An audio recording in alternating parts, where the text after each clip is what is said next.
जारी हैं। गंभीर केस के बाद भी गैंगस्टर गुंडा एक्ट में कार्रवाई नहीं हुई। ज्यादातर मुकदमों में हयात पर लगी चार्जशीट। सांप्रदायिक सद्भाव बिगाड़ने की भी केस दर्ज थे अलग अलग थानों में। 9 केस पहले से दर्ज थे इस मुख्य आरोपी पर, लेकिन इसकी गिरफ्तारी नहीं हुई। इसको लेकर भी कई सारे सवाल खड़े हो रहे हैं। कानपुर हिंसा का समाजवादी पार्टी कनेक्शन भी सामने आया। इस वक्त की सबसे बड़ी खबर, कानपुर हिंसा का समाजवादी पार्टी कनेक्शन सामने आया है। इस वक्त की बड़ी खबर, पुलिस की तरफ से जो तहकीकात की जा रही है, मुख्य आरोपी हाशमी का मोबाइल बरामद किया गया है, घर से कुछ दस्तावेज बरामद किए गए हैं और जो आरोपी उनकी डिटेल भी खंगाली जा रही है। किन किन लोगों से संपर्क में था, ये देखिए वो तस्वीर है जिसमें समाजवादी पार्टी से कनेक्शन निकलकर सामने आया है, कानपुर हिंसा से जुड़ा हुआ। तो इस वक्त की बड़ी खबर, कानपुर हिंसा का समाजवादी पार्टी कनेक्शन सामने आया है, जो कि हम तस्वीरों में भी आपको दिखा रहे हैं। तो मास्टरमाइंड की क्राइम कुंडली खंगाली जा रही, किन किन लोगों से ये संपर्क में था वो भी पुलिस की तरफ से लगातार जांच की जा रही है।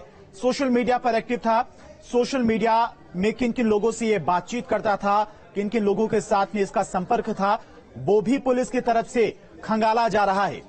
तो बेकनगंज हिंसा से जुड़ी हुई इस वक्त की बड़ी खबर, अभी तक जो शुरुआती जांच पुलिस की तरफ से की जा रही है उसमें कई बड़े खुलासे हुए हैं और जो तस्वीरें हम आपको दिखा रहे हैं, समाजवादी पार्टी से कनेक्शन निकलकर सामने आया है।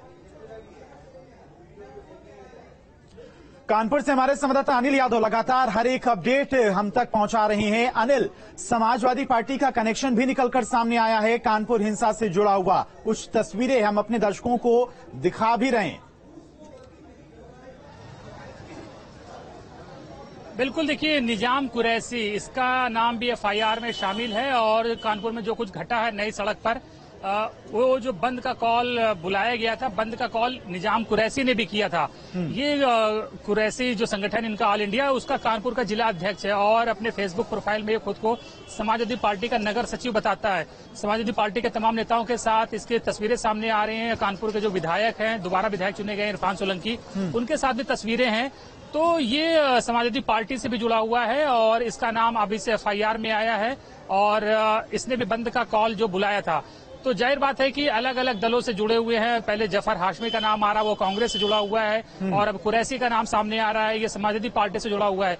तो तमाम दलों में ये लोग शामिल रहे हैं जिन्होंने पूरी इस दंगे की साजिश रची है और अलग अलग दलों से भी आते हैं, अलग अलग दलों में शामिल हैं। तो जाहिर बात है कि इन लोगों ने मिलकर ये पूरा प्लान किया था और एक एक कड़ियां खुलकर सामने आ रही हैं।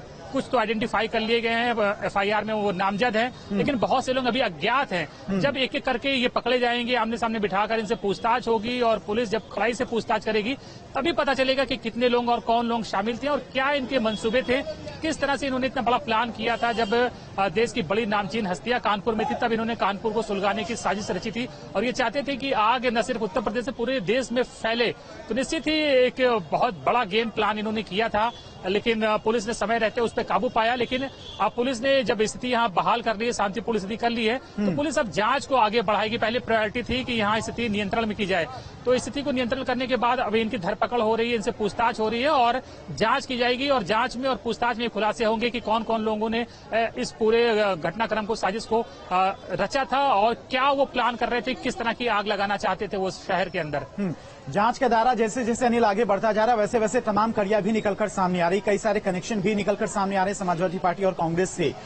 अब 9 मुकदमे बताया जा रहा, जो मुख्य आरोपी है हाशमी, उस पर पहले से ही अलग अलग थानों में दर्ज थे। सांप्रदायिक सद्भाव बिगाड़ने की कोशिश की गई थी, गुंडा एक्ट के तहत भी मुकदमे कई थानों में दर्ज थे। तो एक सवाल यह भी उठता है कि पहले गिरफ्तारी, पहले कार्रवाई क्यों नहीं हुई? बिल्कुल, देखिए इससे तो इनकार ही नहीं कि पुलिस की, लोकल इंटेलिजेंस की चूक है, लोकल पुलिस की इसमें चूक है, इस वजह से ये घटना सामने आई। इतना बड़ा अपराधी जिसके खिलाफ 9 मुकदमे हो, वो खुलेआम घूम रहा है, उसको गिरफ्तार करके जेल नहीं भेजा गया, उसकी जमानत रद्द करवाने की कोशिश नहीं की गई। तो जाहिर बात है कि अगर उसको पहले से आइडेंटिफाई किया गया होता, उस पर नजर रखी जाती और जिस तरह से पोस्टर लगाए गए थे, बंद की कॉल की गई थी, उसको पुलिस ने हल्के में लिया। और पुलिस कमिश्नर खुद कह रहे हैं कि जिन्होंने बंद की कॉल को ऑर्गेनाइज किया था, जिन्होंने बंद बुलाया था, हमने उनसे बात करी तो उन्होंने प्रॉमिस किया था कि वो अब कोई प्रोटेस्ट नहीं करेंगे, वो मान गए थे।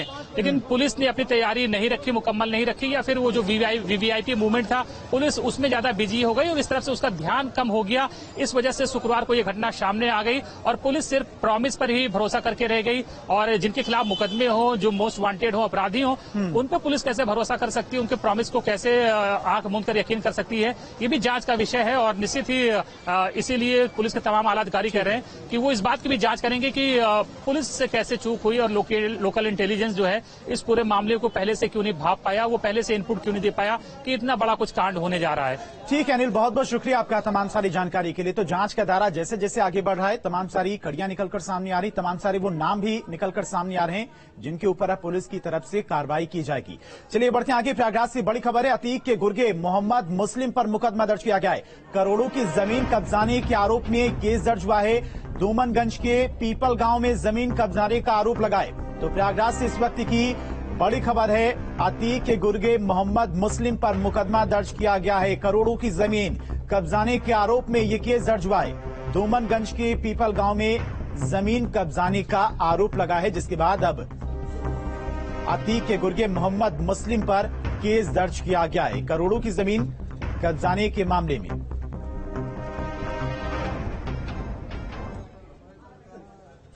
नोएडा से बड़ी खबर है, डूब क्षेत्र में जीपी और रजिस्ट्री पर रोक लगी है। जिला प्रशासन ने रजिस्ट्री पर रोक लगाई है।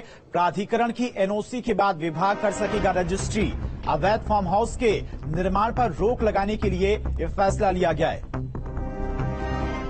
तो नोएडा से बड़ी खबर है, डूब क्षेत्र में जीपी और रजिस्ट्री पर रोक लगाई गई है। जिला प्रशासन ने रजिस्ट्री पर फिलहाल के लिए रोक लगा दी है। प्राधिकरण की एनओसी के बाद विभाग कर सकेगा रजिस्ट्री। अवैध फार्म हाउस के निर्माण पर रोक लगाने का फैसला लिया गया है। फर्रुखाबाद से बड़ी खबर है, फर्रुखाबाद में गैस टैंकर में भीषण आग लगी है। आग से इलाके में हड़कंप मचा हुआ है। तो फर्रुखाबाद में आग का तांडव देखने को मिला है।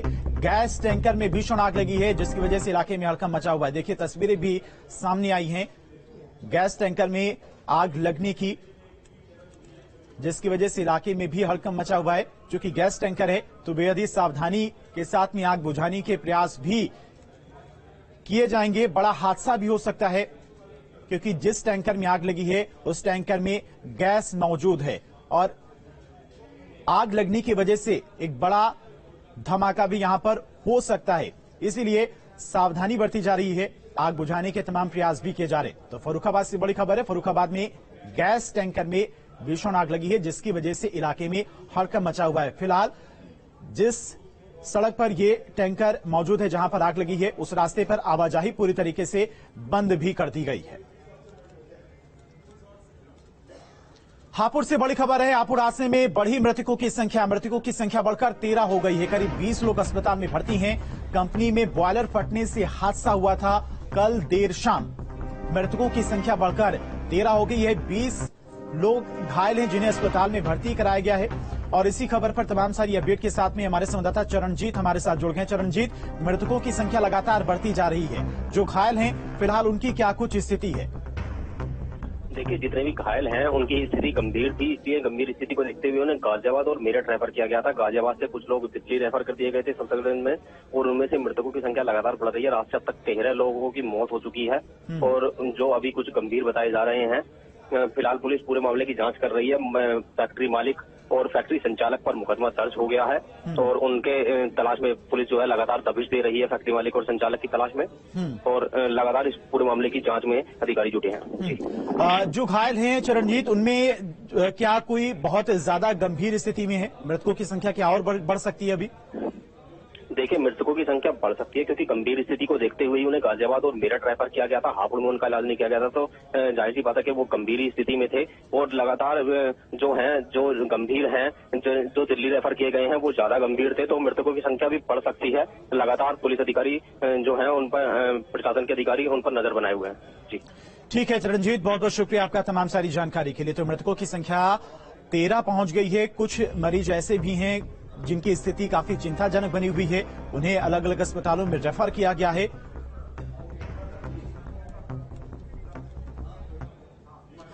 बढ़ते आगे, नोएडा में प्रेमी की हत्या का मामला सामने आया है। जानकारी के मुताबिक गांव के आनंदपुर निवासी युवक की दूसरे गांव की युवती से सोशल मीडिया पर दोस्ती हुई थी और दोनों में प्यार परवान चढ़ गया।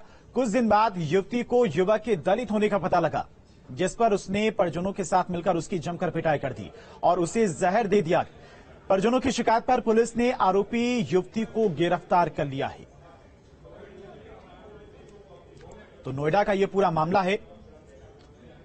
प्रेमी को जहर दिया गया है। सोशल मीडिया पर दोस्ती हुई थी दोनों के बीच में और उसी के बाद दोनों के बीच में जो प्यार था वो परवान चढ़ गया। आगे बहुत सारी बातें हुई, लेकिन कुछ दिन बाद जब जो युवती थी उसे इस बात का पता चला कि युवक दलित है, तब उसने उस युवक को जहर दे दिया है। तो परिजनों के साथ मिलकर उसकी जमकर पिटाई की गई बताया जा रहा है और उसे जहर दे दिया गया। फिलहाल परिजनों की शिकायत पर पुलिस ने आरोपी युवती को गिरफ्तार कर लिया है। तो अजीबोगरीब मामला सामने आया है। पहले प्रेम प्रसंग होता है, प्यार परवान चढ़ता है और उसके बाद प्रेमी को जहर देकर मार दिया जाता है। चलिए बढ़ते हैं आगे और बदायूं से बड़ी खबर है। बदायूं पुलिस को बड़ी सफलता मिली है। पुलिस के दुष्कर्म के मामले में वांछित आरोपी दिलशाद को गिरफ्तार कर लिया है। गिरफ्तारी अभियान के तहत उझानी कोतवाली पुलिस ने यह कार्रवाई की है।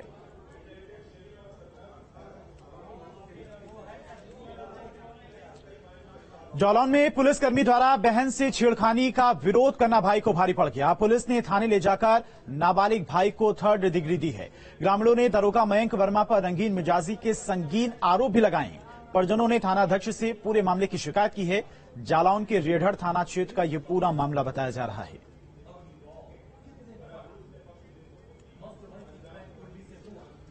हरदोई के गांव में जांच के लिए गए बीडीओ के सामने ही रिटायर्ड लेखपाल और उसके परिजनों ने मिलकर महिला की पिटाई कर दी। पिटाई का लाइव वीडियो सामने आया है जो सोशल मीडिया पर वायरल हो रहा है और इस पूरे मामले में पीड़ित ने एफआईआर दर्ज किए जाने की मांग की है। एसपी का कहना है कि मुकदमा दर्ज कर कार्रवाई की जा रही है।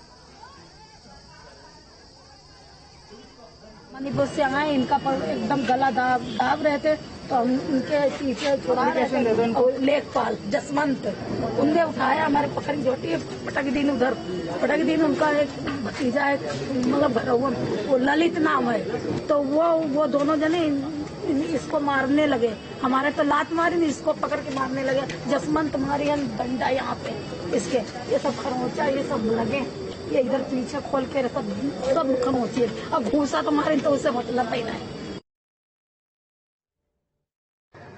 विष्णु दयाल हैं, ग्राम मणिपुर। इन्होंने आरोप लगाया है कि हमारे घर के सामने एक कुआं है जिस पर प्रधान पंचायत में आज एक सड़क बनवाना चाहते थे, जिस पर हमने विरोध किया। इसको लेकर ग्राम के एक रिटायर्ड लेखपाल जसवंत ने प्राथमिक पत्नी को धक्का दे दिया और नरेंद्र आदि 6-7 लोगों ने मिलकर के उनके साथ मारपीट की है। आज प्रार्थना पत्र प्राप्त हुआ है थानाध्यक्ष को और से विधिक कार्रवाई है निश्चित किया गया है इसमें। और यहां पर रुकते हैं एक छोटे से ब्रेक के लिए। खबरें लगातार जारी हैं।